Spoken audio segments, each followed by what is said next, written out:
Hello Salem, and welcome back to the 8th episode of the Salem High School's The Salem Show. The only show in which we can realistically say the word Salem 3 times in one sentence. We're broadcasting to you from the wonderful studio at the Washington County Community Foundation studio. And for those of you who didn't hear last week, we're back and we're excited about it. Just about as excited as we are to show you these announcements coming up.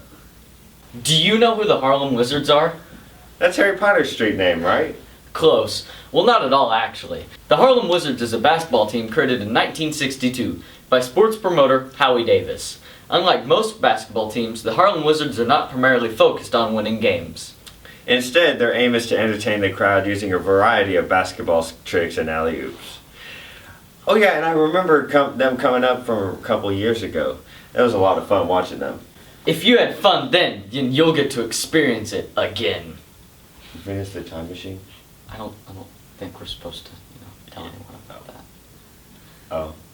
Now, they're coming back. December 2nd, we will be hosting the Harlem Wizards again. Mr. Whedon will have more information in the upcoming weeks. And, of course, we will be ready to give you all the details. Remember that the senior pictures will be taken during September 27th for girls and September 28th for boys. These pictures will be taken on with the Mario head filter on the Nintendo DSi. No, they won't. Yeah. I know. I wish they were. Tri-High Y shirts are being sold. I know, but I'm not a member. You don't have to be a member to order one. Those of you alumni members out there, you want one. Proceeds will help the club help others, including feeding a family at Thanksgiving. Shirts are peach colored with white writing. You do not have to be a Tri-High Y member to have a shirt. The cost is $10, adult unisex t-shirt sizes S through XL. $12 for double XL and larger. Please return order form and payment. If paying by check, make it payable to SHS Tri-High Y to Jennifer Martin at SHS by October 5th, 2018. Aren't they pretty? Now weather with Cassie. Nope, it's Ethan. Our local weatherman and Christmas enthusiast. Man, 1 week with sports and he's moved back to weather. The brass upstairs must have loved his one-site weather broadcast last week. They sure did. And here's Ethan. It's never too early to get ready for the holiday season. Finally, it's nice to be back home in my little weather division instead of talking about sport ball. I don't know. Regardless, this Saturday there'll be rain this morning, but it'll be sunny later in the day with a high of 69 and a low of 52 and a 60% chance of rain. Then on Sunday it'll be cloudy with a few scattered rain showers with a high of 68 and a low of 52 with only a 40% chance of rain. All in all, it looks like Cassie's ancient rain dances might have worked. Okay, sports is next. Let me tell you, I've done my research. I know all about Flimtall. It's the one with the patchy ball, you hit with your hand, it goes over like the pirate ladder thing, You bop it and your hand hurts really bad. You'll get it. Here's sports. I just can't. But I love having Ethan back in weather, so he doesn't mess up sports anymore. So let's quickly recap sports, shall we? The football traveled to Corydon Central last Friday and roared on to victory over the Panthers, 51-14. Your Lions will be back on the road tonight as they face county rivals, the Eastern Musketeers. This is the first step to the county championship. Good luck, guys. Breaking news. Clay Matthews just got flagged again for a hard hit against the quarterback. What quarterback, you ask? Doesn't matter. The other football that Europeans love, hi Ethan, was in action last week and this week. The boys' squad lost a tough fight to Scottsburg last Wednesday, 3-1. The team played a man down most of the match. It had to go 9 against 11 part of the match. This past Saturday, the boys traveled to Christian Academy and walked or kicked their way to an easy victory. The boys soccer sectional 47 draw out Providence as the following. Match 1, Madison Consolidated versus Silver Creek, October 1st at 6 o'clock. Match 2, North Harrison versus Corydon Central, October 2nd at 5:30. Match 3, Salem versus Scottsburg, October 2nd at 7:30. Match 4, Charlestown versus winner of Mount, October 3rd at 5:30. Match 5, winner of Match 2 versus winner of Match 3, October 3rd at 7:30. Championship winner of Match 4 versus winner of Match 5, October 6th at 7:30.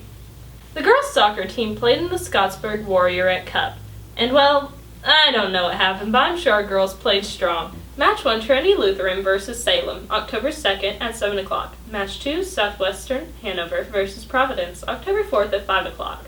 Match 3, Christian Academy of Indiana versus winner of Match 1, October 4th at 7 o'clock. And the championship is the winner of Match 2 versus the winner of Match 3, October 6th at 1 o'clock. Boys Tennis 29 sectional pairings at Floyd Central. Match 1, Crawford County versus Eastern Pekin, Wednesday, the 25th of September. Match 2, Floyd Central versus North Harrison, the 26th of September. Match 3, Salem versus Match 1 winner, Thursday, the 26th of September. And the championship is Match 2 winner versus Match 3 winner on Friday, the 27th of September. The volleyball team faced off against Corydon Central and Eastern the past week and picked up a pair of 3-1 victories. When we filmed sports this week, the Clarksville and North Harrison matches had not been played yet. We will get those scores to you next week. That's sports. Don't forget to let us know what's happening in your sport or club. Speaking of clubs news, we sat down to talk to Mr. Adkins about Riders Club. Welcome, Mr. Adkins, to the Salem Show. Thanks for sitting down with me today. Thanks for having me. Appreciate it. Okay. What is your role here at Salem High School? My role, I teach 3 different levels of English here. I teach 10th grade CP English. I teach 11th grade dual credit through Ivy Tech, and I teach seniors this year dual credit through IU, so I've been pretty busy. Okay. What clubs do you advise? Right now I advise Riders Club, that's my main one. I also help out a little bit with Guitar Club with Mr. McCurdy, who's awesome, but he runs that show. I just kind of participate, but mostly Riders Club. Okay. What is Riders Club? Riders Club is a club for anyone that wants to join. It doesn't necessarily have to be just people that ride all the time. It could be for people that just do it as a hobby or just want to get better at it. We get together once a week and we basically just share our writing. We share people that we like to read, different poets and different authors. And it just kind of gives everybody a chance, it's sort of a different kind of outlet. And so it gives people a chance to write, get that practice in, so when they're in class they can write essays for their teachers, or they can just do it for fun. So it's just mostly a class or a club that's designed for that, just kind of share a writing, and anybody that's interested and likes to write in general, they can be in it. Okay. What inspiration do you draw from when you write? Ooh, that's a good question. I would say probably my biggest is music, because music's my other passion. So every time I hear a lyric or something, I usually just keep it in my head and it doesn't go away. Sometimes it just drives me nuts. But it can be anything. I get student essays all the time I read, or poetry my Writers Club students write. It's amazing, and that inspires me a lot. I'm in graduate school right now through IU, so I've been reading a lot of different poetry and drama and stories, so I get a lot of inspiration from that stuff too. Just pretty much anything at the time. It always ends up going back to music for some reason, but those are definitely the main ones. So. Okay. When a person gets writer's block, what do you suggest them to do? That's another good question. That's usually every year I always get a student that goes, how do I deal with this? There's different ways. Probably the best way that I've dealt with it personally is you just have to keep writing. There was a good quote, if I could remember it, from this musician that I like, Jason Isbell, and he said there's no such thing as writer's block. He's like, it's just you get so disinterested in something that you're writing that you end up just not wanting to write anymore, and you kind of want to move on. So that's kind of the style I'm taking this year, is just keep writing. It's almost like if you're running a race, when you run a race for a long period of time and then you stop, it's really hard to get started again. You almost don't want to do it. And I see a lot of students that way, and I always say just keep writing, even if it's just your own thoughts and it doesn't make any sense to what you're supposed to be writing. As long as you keep going, you'll eventually get back on track. So that's kind of how I would say to kind of get through it. It would help. Okay. Take notes, guys. Okay. How do students join Writers Club? They can show up anytime. There's no fee for it. We have meetings every Thursday and during SRT. We also try to have meetings outside of school. We've done that lately. Last year we had a writers marathon, which we went to the soccer fields, and we just sat outside and wrote, because sometimes it's good inspiration just to get out of the school building every once in a while. We have get-togethers, like we have Christmas party every year where we get together and we write and do fun things and watch movies. And so they can come in anytime. Anybody can come in. We always have stragglers that come in January. They're like, I just heard of this. And so you can come in and join anytime. So, yeah. Okay. Do you have anything you would like to share with us today? Sure. Well, a couple of things. I don't think I mentioned it earlier, but we have a writer showcase every year. I know the middle school's done it, and it's usually right now it's just for Writers Club members. We have that right before spring break. So usually the week before you guys are going on your break, we have like a basically get together after school, and we invite family, friends to come in, and students who want to participate, they can read their poetry or their stories out loud. And it gives them sort of that practice to read in front of people, which, I know a lot of people don't like that, but it gives really good practice. And also was just kind of a way for us to have that almost like a Super Bowl type thing, where everybody has something to look forward to, and that's kind of the goal we work toward. I also have a poem, if you don't mind, that I read last year at Writer's Showcase, and this was for my seniors last year because they were going on and going to better things. And this is a poem from Robert Frost. This is called A Road Not Taken. And I like this because I always tell students, take the road less traveled sometimes, because sometimes you can have the best results that way instead of doing the same thing everyone else does. And that's kind of what this poem's about. It goes like this. 2 roads diverged in a yellow wood, and sorry I could not travel both, and be one traveler, long I stood, and looked down one as far as I could, to where it bent in the undergrowth. Then took the other, as just as fair, and having perhaps the better claim, because it was grassy and wanted wear, though as for that the passing there had worn them really about the same, and both that morning equally lay, in leaves no step had trodden black. Oh, I kept the first for another day, yet knowing how way leads on to way, I doubted if I should ever come back. I shall be telling this with a sigh, somewhere ages and ages hence. 2 roads diverged in a wood, and I took the one less traveled by, and that has made all the difference. Thank you for sitting down with us, Mr. Adkins. Remember, if a nation loses its storytellers, it loses its childhood. From Peter Hank. After Ethan's Hurricane Florence weather report, everyone is safe and sound. They just need a little help kick-starting everything back to normal.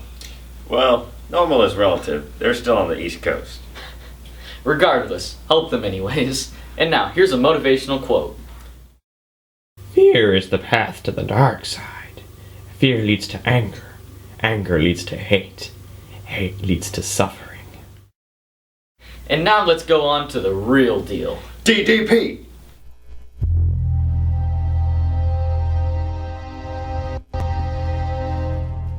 Hey guys, it's me, DDP, and welcome to another Motivational Monday. Today I found this quote for you, and it's anonymous. I don't even know who said it. But he said, every passing minute is a chance to turn it around. If you started our DDPY program, and you started out like a house of fire, and you're putting the work in, you're getting the right food in your body, and you're setting your mind right, and you're on a roll, and then all of a sudden, life gets in the way. And you get knocked down, and you miss a couple of workouts, you start eating a little bit bad, and you start beating yourself up, and then next thing you know, a couple of days becomes a week becomes a month, and next thing you know, you've kind of gotten away from the program. You got away from your goals. Why? Because you didn't write them down. I say it all the time. Just don't think it, ink it. Write it down, put it everywhere. Every passing minute is a chance to turn it all around. Like, you can do it. Don't worry about falling down. As Diamond Dallas Page, a wrestler, and as Dallas Page in life, I say it all the time. It's not about how many times you fall down. It's how many times you get back up again. That's what life's about. Getting knocked down, but getting back up. Emotional gravity, pulling ourselves down. We all deal with it. The key is not to stay there, because every passing minute is a chance to turn it all around. You got this. Today is your day. Set the new goal. Write it down and own it. Think about it.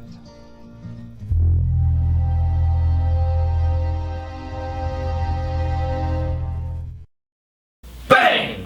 There you go. Remember to ink it before you think it. And if you follow DDP's rules, you can lead a fulfilling life. Last week's Truth or Lie, the fact that Abby slammed a kid's head into a dome at a penguin exhibit, was true. Cassie actually has a video of it, but Abby wouldn't let us see it. But if you guys want to know more about it, you can just come up to me and I'll tell you all about it. It's not a big deal. We just couldn't find the video. Yeah. Hello, officer. I'd like to report an Abigail. Hey, we're going... Oh. Sorry, I'll get back to you later. And this week's Truth or Lie is... Oh, throughout the majority of my 8th grade year, I kept a miniature watermelon in my locker. Yeah. So let us know if you think that's true, or if that's a lie, and we'll reveal the truth on the next episode. Alright everyone, that concludes another episode of The Salem Show. Remember, if you liked it, tell us. If you didn't like it, please don't tell me. I don't take criticism very well. He doesn't. Bye!